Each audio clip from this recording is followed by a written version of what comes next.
There's nothing more satisfying than finding a shiny Pokemon. And in Pokemon Brick Bronze, the hunt is as thrilling as it gets. That's why I decided to take on the challenge of completing the game with a team made up entirely of shiny Pokemon. I also added some rules to make the challenge even harder if that's possible. Can we push through this ultimate test of patience? Let's find out. First things first, we need to pick our starter Pokemon. And usually this would be the toughest shiny hunt of the challenge, but this time it's definitely not, because I knew exactly who I wanted. Mudkip. I mean, come on, that pinkish purple hue is easily S tier. So we dive into the hunt, and while I love to say it was a breeze, it was anything but that. Even with encounters racing, this was still a brutal grind. It took hours of soft resets. But finally, the sparkles appeared. We got a shiny Mudkip. He looks so beautiful, so we named him Tim. I also got to see how cool it looks in battle compared to Jake's pathetic non-shiny Eevee. However, before I could take on the first gym, I need to grind some levels for Mudkip, because once he evolves into Marshtomp, he gets full immunity to electric types. I got to work beating Linda and all the other trainers in sight to get as much XP as possible, meaning I was finally ready to take on Chad, and I swept both his Shinx and Pikachu with Mudshot. Easy peasy. But it was time to kick things up a notch, because this shiny only challenge has one simple rule. Before each gym, I must catch a new shiny Pokemon. And if I'm going to spend hours of my life shiny hunting, I'm going to do the coolest hunts possible. So that's why I set my eyes on a shiny Pawmi, which can be found on Route 3. But to top it off, it's also classified as a rare spawn, which hurts my chances of even finding one, which means this hunt is probably a terrible idea. But we're going for it anyway, because of content. So I got to work, running back and forth. But then a sparkle finally appeared. It was a shiny Shinx. Yeah, I'll be lying if I didn't see that coming. Route 3 is full of Shinx, being one of the most common spawns in the area. So the odds are kind of against me, but after a long grind, another shiny appeared. But this time, I got a shiny Pachirisu, which is crazy because Pachirisu is the rarest spawn in Route 3. However, I was not ready to throw in the towel just yet. So I set out to hunt for Pawmi one more time. I mean, third time's the charm, right? And finally, after all the pain, it happened. I named this little trooper Oliver. And with that said, we can now go and take on the second gym with its fire-type leader, Sebastian. But while I was on Route 6, about to take on Team Eclipse, I got a massive stroke of luck finding a shiny Litleo, which I named Simba. With us now having 3 Pokemon on the team, Sebastian didn't stand a chance. We mopped the floor with his team, getting us our second gym badge. And not long after making it into Route 7, Oliver evolved into Pawmo. But before we could test its strength, we had a shiny hunt to take care of. And I set my eyes upon finding a shiny Poliwag because I had plans to evolve it into a Politoed by using the King's Rock you get after beating the battle pit in Rose Cove City. So I started running around, and maybe 15 minutes later, the screen finally sparkled. I was genuinely speechless. This was absolutely insane shiny luck. We named our new friend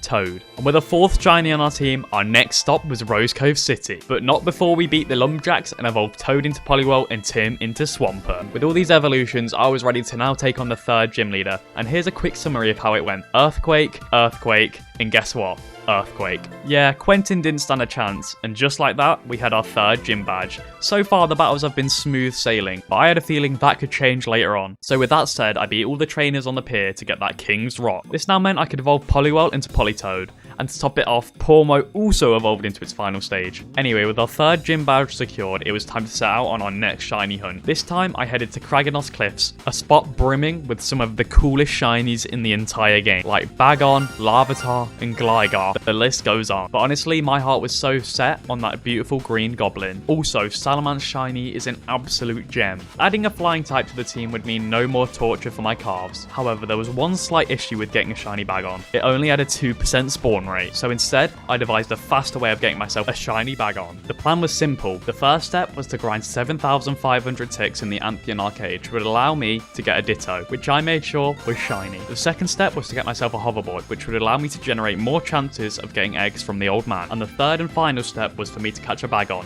to breed with this Ditto. After executing that plan, I kicked my feet up and got to hatching. And around 150 eggs later, a shiny Bagon appeared. We named him Frosted. This now meant we are around halfway through the challenge. Oh boy. But with 5 shiny Pokemon on the team, it was time to take on gym number 4.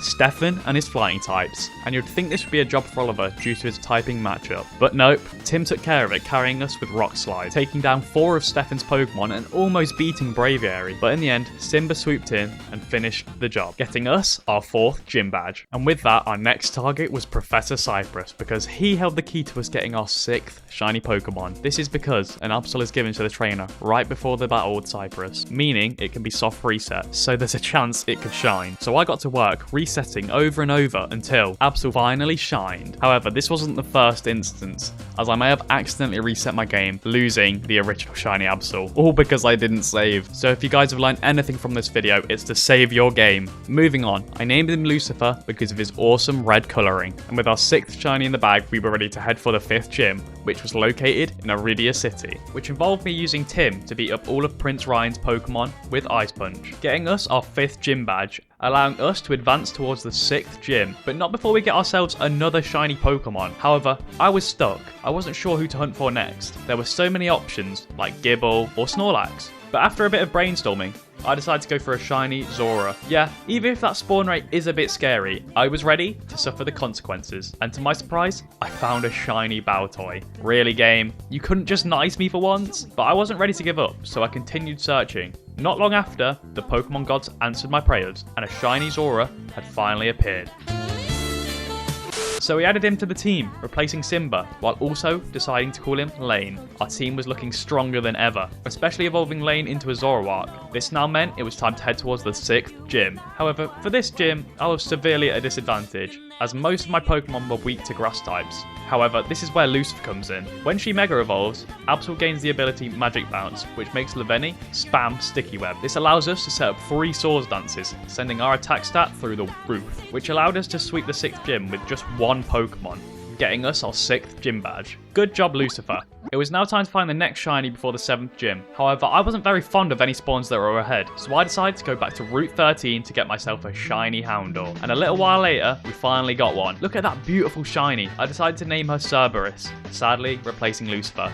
You did us proud. But before I could take on the 7th gym, I need to do some leveling, so I spent all of my money buying rare candies to level up my Pokemon, which allowed us to evolve Frosted into a full-fledged Salamence and Cerberus into a Houndour. The 7th gym was a breeze thanks to Oliver's close combats, with Cerberus finishing the job. But things were only getting more intense. After making quick work of Team Eclipse, it was now time to take on one of the most daunting shiny hunts in the entire game, Shiny Hoopa. If you guys have ever shiny hunted this before, you know it has one of the longest cutscenes in the entire game, making it that much worse to shiny hunt. But anyway, we got to work. After resetting over and over for hours, Hoopa still didn't shine, and I was ready to throw in the towel. Until a golden hue lit up my screen. I found a shiny Hoopa, and it looks amazing. So I caught the Hoopa and named him Midas. And with that, we were now ready for Captain B, the 8th and final gym leader. I went in expecting this to be a hard battle, but instead, Frosted stepped up and swept her entire team, earning us our final gym badge. This now left us with only one thing left to do, to take on the Roria League. But before I could even step foot into the building, Tess showed up, ready to prove herself as a strong trainer. Unfortunately, that meant we had to crush her spirits. Rest assured, she will never dream big again. Job well done. And with that little distraction out the way, it was finally Pokemon League time. First up was Fuse. Just imagine him standing there for hours on end waiting for someone to show up, only for us to absolutely destroy him. His fire types never even stood a chance. And just like that, 1 down, 3 to go. Next was Spike, and she was not much harder. Her ice types were no match for our colourful friends, and we flew past her team with ease. At this point, I was feeling pretty confident. Frosted was so goated he even sweeped the Elite Four member that he was weak to. 3 down, 1 to go. Next was Wishy. This guy was not messing around. His Mimikyu was an absolute menace, taking down Oliver and Toad. Things were really looking rough until Tim stepped in and put Mimikyu in its place. After that, Wishy's other Pokemon went down without much trouble.